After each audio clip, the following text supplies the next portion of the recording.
അപ്പൊ എന്നാ ശരി. അപ്പൊ അടുത്ത വരവിൽ എന്തായാലും കാണണം കേട്ടോ. Okay bye, take care. ആ വന്നോ? ആരായിരുന്നു ഫോണിൽ? കുറെ നേരമായില്ല. ഇന്ന് ഹോസ്പിറ്റലിൽ പോയപ്പോ എന്റെ ഫ്രണ്ട് കാർത്തികയെ കണ്ടിട്ടുണ്ടായിരുന്നു അല്ലേ? കാർത്തിക ഗോവിന്ദ്. കണ്ടിട്ടുണ്ടായിരുന്നു.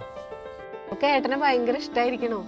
എന്താ ഗ്ലാമർ, എന്താ പെരുമാറ്റം, 100 നാവായിരുന്നു പറയാൻ. എനിക്ക് വയ്യ. ഇത്രയൊക്കെ സംസാരിക്കാനുള്ള സമയം കിട്ടിയോ ഹോസ്പിറ്റലില്? സംസാരിച്ചു അത്ര തന്നെ. ഒരു പാവം കുട്ടി കേട്ടോ.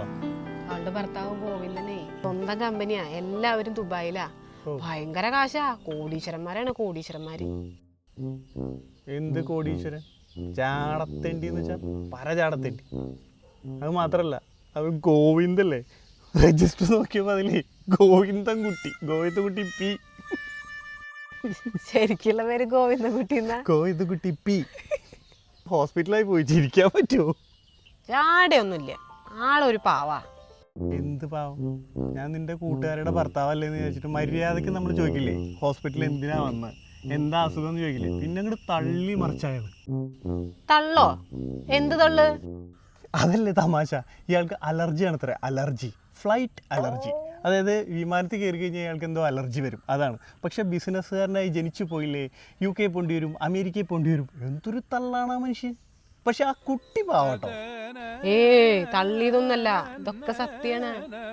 സത്യം. അയാൾ ആ അലർജിയുടെ ഡോക്ടറെ കാണാനാന്ന് പറഞ്ഞിട്ട് വന്നിരിക്കുന്നത് മൂലക്കുരുവിന്റെ ഡിപ്പാർട്ട്മെന്റിൽ.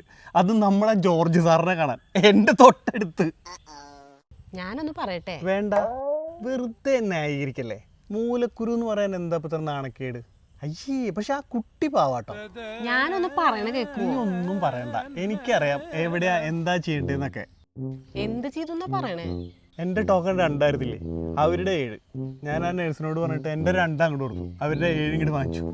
എന്നിട്ട് നിന്റെ ഫ്രണ്ട് ആയതുകൊണ്ടാണ് ഞാൻ എന്റെ 2 കൊടുത്തിട്ട് അവിടുന്ന് 7 വാങ്ങിച്ചത്. നേരത്തെ പൊക്കോട്ടേന്ന് വിചാരിച്ചിട്ട്. പിന്നെ ഇതൊക്കെ കഴിഞ്ഞ് ഞാൻ ഡോക്ടറെ കണ്ട് മരുന്നൊക്കെ വാങ്ങിച്ച് പതുക്കെ ഇറങ്ങിയപ്പോൾ ഒരു കാറിൽ മുമ്പിൽ ഇങ്ങനെ നിൽക്കുക. എന്നിട്ട് പറയാ ബസ് സ്റ്റോപ്പിൽ ഇറക്കി തരാമെന്ന്. ഞാനൊന്നും കയറില്ല എമ്മാതിരി ബൂർഷകളുടെ കാറിൽ. അത് മാത്രമല്ല, ഞാൻ പറഞ്ഞു ഞാൻ എൻ്റെ കാറിൽ വന്നോളാം, നിങ്ങൾ പൊക്കോന്ന്. അതെ, അയ്യേ. കാരണം ഇത്ര പരിചയം. എന്നോട് ഒരു വാക്ക് ചോദിക്കാലോ, ഏത് ഡോക്ടറെ കാണാൻ വന്നാ, എന്താ അസുഖം, ഒന്നും ചോദിച്ചില്ല. അപ്പം ഞാൻ ആ പെൺകുട്ടീനെ ഒറ്റയ്ക്ക് കിട്ടിയപ്പോൾ അങ്ങോട്ട് തള്ളി മറിച്ചു കൊടുക്കുന്നു.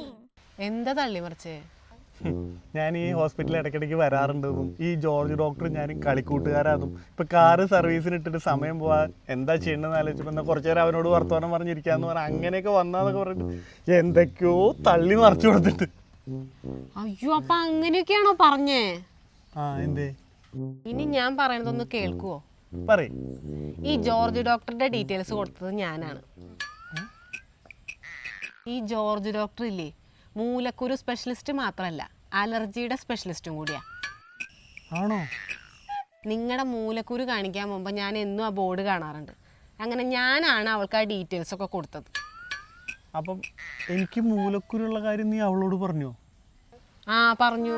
അത് മാത്രമല്ല, നിങ്ങൾ കാറിൽ കയറാതിരുന്നത് അതിൽ ഇരിക്കാൻ പറ്റാത്തോണ്ടാന്നും ആള് നടന്നു വന്നോളൂന്ന് ഞാൻ തന്നെയാ പറഞ്ഞത്. ഈ മൂലക്കുരു കാരണം ഇരിക്കാൻ പറ്റാഞ്ഞെന്ന് നീ പറഞ്ഞോ? പറഞ്ഞു. പിന്നെ പണിയൊന്നുമില്ല, അവിടെ തെക്കും വടക്കും നടക്കുകയാണ്. എന്തെങ്കിലും ഒരു പണി അവരുടെ കമ്പനിയിൽ ശരിയാക്കി തരാനും പറഞ്ഞിട്ടുണ്ട്. നന്നായി. പക്ഷെ ആ കുട്ടി പാവാട്ടോ.